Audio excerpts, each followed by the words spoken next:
10 ಲಕ್ಷದಲ್ಲಿ 7 ಲಕ್ಷದಷ್ಟು ಪರಿಹಾರವನ್ನ ಸಂತ್ರಸ್ತೆಗೆ ಕೊಡಬೇಕು ಅಂತ. ಜೀವಾವಧಿ ಶಿಕ್ಷೆ ಜೀವನ ಪರ್ಯಂತ ಸೆರೆವಾಸ. ಇದು ನೀವು ಇಲ್ಲಿ ವ್ಯತ್ಯಾಸವನ್ನ ತಿಳ್ಕೊಬೇಕು. ಯಾಕಂತ ಅಂದ್ರೆ ಜೀವಾವಧಿ ಶಿಕ್ಷೆ ಏನಿದೆ 14 ವರ್ಷಗಳಾದಂತ ನಂತರ ಸುಪ್ರೀಂ ಕೋರ್ಟ್ 2012ರಲ್ಲೂ ಕೂಡ ಹೇಳಿದೆ 14 ವರ್ಷಕ್ಕಿಂತ ಮುಂಚೆ ಕೊಡ್ಬೇಡಿ. 14 ವರ್ಷ ಆದಂತ ನಂತರದಲ್ಲಿ ಅವ್ರಿಗೆ ಸನ್ನಡತೆನೋ ಮತ್ತೊಂದು ಅವಕಾಶಗಳು ಬಹುಶಃ ಇತ್ತೋ ಏನೋ. ಆದ್ರೆ ಇಲ್ಲಿ ಜೀವನ ಪರ್ಯಂತ ಸೆರೆವಾಸ ಅನ್ನುವಂಥದ್ದು ಕ್ಲಿಯರ್ ಆಗಿ ಉಲ್ಲೇಖ ಆಗಿದೆ. ನಾವೆರಡೂ ಮುಕ್ಕಾಲಿಂದ ನಿಮ್ಗೆ ಕೊಡ್ತಾ ಇದ್ದಂತ ವಿವರಣೆ ಸಂದರ್ಭದಲ್ಲಿ ನಮ್ಮ ಜೊತೆಗೆ ಜಾಯ್ನ್ ಆಗಿದ್ದಂತ ನಮ್ಮ ಪ್ರತಿನಿಧಿ ಅದನ್ನೇ ಹೇಳ್ತಾ ಇದ್ದಿದ್ದು, ಕಿರಣ್ ಕೂಡ ಅದನ್ನೇ ಹೇಳ್ತಾ ಇದ್ರು. ಬಹುಶಃ ಜೀವನ ಪರ್ಯಂತ ಸೆರೆವಾಸ ಅಂತ ಅದು ಉಲ್ಲೇಖ ಆದ್ರೆ ಇದು ಇನ್ನೂ ದೊಡ್ಡ ಶಿಕ್ಷೆ ಆಗುತ್ತೆ ಅಂತ. ಅದರಂತೆ ನಾವು ಮಾಡಿದಂತ ಊಹೆ ರೀತಿಯಾಗಿನೇ ಜೀವನ ಪರ್ಯಂತ ಸೆರೆವಾಸ ಅನ್ನುವಂಥದ್ದು ಉಲ್ಲೇಖ ಆಗಿದೆ.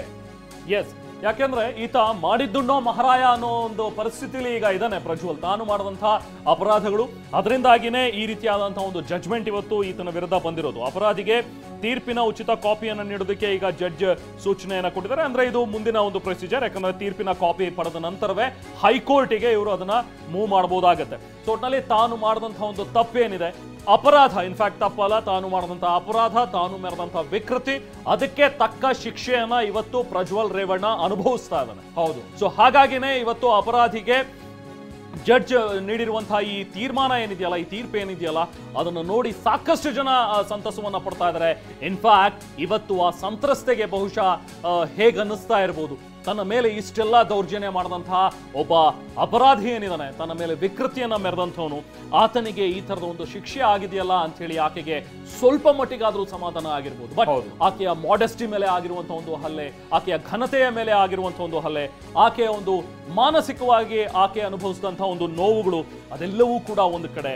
ಬಟ್ ಈಗ ಪ್ರಜ್ವಲ್ ರೇವಣ್ಣಗೆ ಆಗಿರುವಂತಹ ಒಂದು ಶಿಕ್ಷೆ ಬಹುಶಃ ಆಕೆ ಇದನ್ನ ಯಾವ ರೀತಿಯಾಗಿ ತಗೋತಾಳೆ ಅನ್ನುವಂಥದ್ದು ಕೂಡ ಕುತೂಹಲ. ಕರೆಕ್ಟ್. ಬಹುಶಃ ಇಲ್ಲಿ ಇನ್ನೊಂದು ಕೋರ್ಟ್ ಬಹಳ ಕ್ಲಿಯರ್ ಆಗಿ ಹೇಳಿದೆ. ಕೋರ್ಟ್ ಇಲ್ಲಿ ಪ್ರಜ್ವಲ್ ರೇವಣ್ಣ ವಿಚಾರವಾಗಿ ಎಷ್ಟು ಕಠಿಣವಾಗಿ ವರ್ತಿಸಿದೆ, ಕಠಿಣವಾದಂತಹ ಶಿಕ್ಷೆ ಕೊಟ್ಟಿದೆ. ಯಾವ ಮುಲಾಜು ಕೂಡ ನೋಡ್ಲಿಲ್ಲ. ಆತ ಕೈ ಮುಗಿದು ನಿಂತಿದ್ನೋ, ನಾನು ಒಬ್ಬ ಏನೋ mechanical engineer graduate, merit student ನಾನು, ಇದು ಏನೇ ಹೇಳಿದ್ರು ಕೂಡ ಆತನ ಪೂರ್ವಾಪರವನ್ನೆಲ್ಲ ಬದಿಗಿಟ್ಟು ಆತ ಮಾಡಿದಂತ ತಪ್ಪನ್ನ ಮಾತ್ರ ಕನ್ಸಿಡರ್ ಮಾಡೋದಕ್ಕೆ ಹೇಗೆ ಕೋರ್ಟ್ ಇಲ್ಲಿ ಇನ್ನೊಂದು ವಿಚಾರ ಅಂತ ಅಂದ್ರೆ, ಇಲ್ಲಿ ತನಕ ಅನುಭವಿಸಿರುವಂತಹ ಶಿಕ್ಷೆ ಇದೆಯಲ್ಲ ಅದನ್ನ ಮುಂದಿನ ಶಿಕ್ಷೆಯ ಪ್ರಮಾಣದಲ್ಲಿ ಕಡಿತ ಮಾಡೋದು ಮತ್ತೊಂದು ಇದ್ಯಾವುದೂ ಇಲ್ಲ. ಆತ ಇಲ್ಲಿ ತನಕ ಬಾಡಿ ವಾರೆಂಟ್ ಮೇಲೆ ಇದ್ದಿದ್ದು, ನೀವು ಹೇಳದಾಗೆ ಆತನ ಶಿಕ್ಷೆ ಏನಿದೆ ಸಂಪೂರ್ಣವಾಗಿ ಆತ ಅನುಭವಿಸಬೇಕು ಅನ್ನುವಂತ ನಿಟ್ಟಿನಲ್ಲಿ ಕೋರ್ಟ್ ಸೂಚನೆಯನ್ನ ಕೊಟ್ಟಿದೆ. ಉಚಿತ ಕಾಪಿ ನೀಡೋದಕ್ಕೆ ಇಲ್ಲಿ ಜಡ್ಜ್ ಸೂಚನೆಯನ್ನ ಕೊಟ್ಟಿದ್ದಾರೆ. ಬಹುಶಃ ಮೊನ್ನೆ ನಡೆದಂತ ಈ ತನಿಖೆಯ ವಿಚಾರಣೆ ಸಂದರ್ಭದಲ್ಲಿ ಡಿಜಿಟಲ್ ಎವಿಡೆನ್ಸ್ ಗಳನ್ನ ನನಗೆ ಕೊಡಬೇಕು ಅಂತ ಪ್ರಜ್ವಲ್ ರೇವಣ್ಣ ಪರವಾದಂತ ವಕೀಲರು ಮೇಲಿನ ಮೇಲೆ ಮನವಿಯನ್ನ ಮಾಡ್ಕೊಳ್ತಾ ಇದ್ರು. ಬಟ್ ಇದು ಟೈಮ್ ಕಿಲ್ ಮಾಡೋದಕ್ಕೆ ಒಂದು ಉದ್ದೇಶ ಇವ್ರದ್ದು ಅಂತ ಪ್ರಾಸಿಕ್ಯೂಷನ್ ಪರವಾದಂತ ವಕೀಲರು ಅಲ್ಲಿ ಪ್ರತಿವಾದ ಹೂಡ್ತಾ ಇದ್ರು. ಕೋರ್ಟ್ ಇವತ್ತು ಹೇಳಿದೆ ಫ್ರೀ ಆಗಿ ಕೊಡಿ ಅವರಿಗೆ, ಈ ಉಚಿತವಾಗಿ ಅವರಿಗೆ ಆ ತೀರ್ಪಿನ ಪ್ರತಿ ಇದೆಯಲ್ಲ ಉಚಿತವಾಗಿ ಕೊಡಿ, ಸೀಲ್ ಹಾಕಿದ ಬಳಿಕ ಉಚಿತ ಕಾಪಿ ಒದಗಿಸಿ. ಸೊ ಈಗ ಕೋರ್ಟ್ ಹಾಲ್ ನಿಂದ ಪ್ರಜ್ವಲ್ ರೇವಣ್ಣನನ್ನ ಹೊರಗಡೆ ಕರ್ಕೊಂಡು ಬಂದಿದ್ದಾರೆ. ಓಕೆ, ಈಗ ನೆಕ್ಸ್ಟ್ ಪೊಲೀಸರ ಕೆಲಸ, ಆತನ ಪೊಲೀಸರೇ ಕರ್ಕೊಂಡು ಬಂದ್ರು. ಈಗ ಮತ್ತೆ ವಾಪಸ್ ಅದೇ CRPF ವಾಹನದಲ್ಲಿ ಕೂರಿಸ್ಕೊಂಡು ಅದನ್ನ ಕರ್ಕೊಂಡು ಹೋಗ್ತಾರೆ. ಪರಪ್ಪನ ಅಗ್ರಹಾರನೇ ಫಿಕ್ಸ್ ಆಗುತ್ತೆ ಈಗ. ಸೊ ಅಲ್ಲಿ ಒಂದಷ್ಟು ಮತ್ತೆ ಸರಿ ಇದ್ದು ಒಂದಷ್ಟು ಸನ್ನಡತೆಗಳನ್ನ ತೋರಿಸಿದ್ರೆ ಮುಂದೆ ನಡೆಯುವಂತಹ ಒಂದು ಪ್ರಕರಣಗಳಲ್ಲಿ, ವಿಚಾರಣೆಗಳಲ್ಲಿ ಏನಾದ್ರೂ ಒಂದಷ್ಟು ರಿಲೀಫ್ ಸಿಗುತ್ತಾ ಗೊತ್ತಿಲ್ಲ, ನೋಡ್ಬೇಕು. ಬಟ್ ಅಲ್ಲೂ ಹೋಗಿ ತನ್ನ ಉದ್ದಟತನ, ತನ್ನ ಅಹಂ ಮುಂದುವರಿಸಿದ್ರೆ ಖಂಡಿತವಾಗ್ಲೂ ಇನ್ನಷ್ಟು ವರ್ಷ ಅಥವಾ ಜೀವಾವಧಿಯವರೆಗೂ ಕೂಡ ಈಗ ಕೊಟ್ಟಿರೋದ್ರಿಂದಾಗಿ ಆತ ಅನುಭವಿಸಲೇಬೇಕಾಗುತ್ತೆ. ಈಗ ಅತ್ಯಾಚಾರದ 2 ಸೆಕ್ಷನ್ಗಳಿಗೆ ಒಟ್ಟು 10 ಲಕ್ಷ ದಂಡ, ಇದರಲ್ಲಿ 7 ಲಕ್ಷ ಸಂತ್ರಸ್ತಿಗೆ ಕೊಡಬೇಕು ಅನ್ನುವಂಥದ್ದು ಈಗ ಕ್ಲಾರಿಟಿ ಸಿಗ್ತಾ ಇದೆ. ಅಂದ್ರೆ 5+5 ಎರಡು ಪ್ರಕರಣಗಳಿಗೆ ಸಂಬಂಧಪಟ್ಟಂತೆ ನಾವು ಹೇಳ್ತಾ ಇದ್ದೇವೆ 376(2K), 376(2N) ಎರಡು ಅಡಿಯಲ್ಲಿ. ಸೊ 2 ಸೆಕ್ಷನ್ಗಳಿಗೆ ಈಗ ಒಟ್ಟು 10 ಲಕ್ಷ ದಂಡ, ಒಂದು ಜೀವಾವಧಿ ಹಾಗೆ ಜೀವನ ಪರ್ಯಂತ 2 ಸೆಕ್ಷನ್ಗಳಲ್ಲಿ ಸಿಕ್ಕಿರೋದು ಈತನಿಗೆ ಶಿಕ್ಷೆ. ಇನ್ನು 10 ಲಕ್ಷ ದಂಡ, ಅದರಲ್ಲಿ 7 ಲಕ್ಷ ಸಂತ್ರಸ್ತೆಗೆ ಕೊಡಬೇಕು ಅನ್ನುವಂಥದ್ದು. ಆಕ್ಚುಲಿ ಇದನ್ನ ಎಕ್ಸ್ಪೆಕ್ಟ್ ಮಾಡ್ತಾ ಇದ್ರು. ಇದನ್ನ ಅಶೋಕ್ ನಾಯಕ್ ಅವರು ತಮ್ಮ ವಾದದಲ್ಲಿ ತುಂಬಾ ಚೆನ್ನಾಗಿ ಹೇಳಿದ್ರು. ಆಕೆ ಒಂದು ಕೆಲಸ ಕಳ್ಕೊಂಡಿದ್ದಾಳೆ, ಜೊತೆಗೆ ಆಕೆ ತನ್ನ ಮಾನಸಿಕವಾಗಿ ಆಕೆ ನೊಂದಿದ್ದಾಳೆ. ಎಲ್ಲಿ ಹೋದ್ರೂ ಕೂಡ ಆಕೆ ಬದುಕೋಗಕ್ಕೆ ಸಾಧ್ಯ ಆಗ್ತಾ ಇಲ್ಲ. ಹೊಸ ಜೀವನ ಈಗ ಆಕೆ ರೂಪಿಸ್ಕೋಬೇಕು ಅನ್ನೋದಿದ್ರೆ ಆಕೆಗೆ ಹಣದ ಅವಶ್ಯಕತೆ ಇದೆ.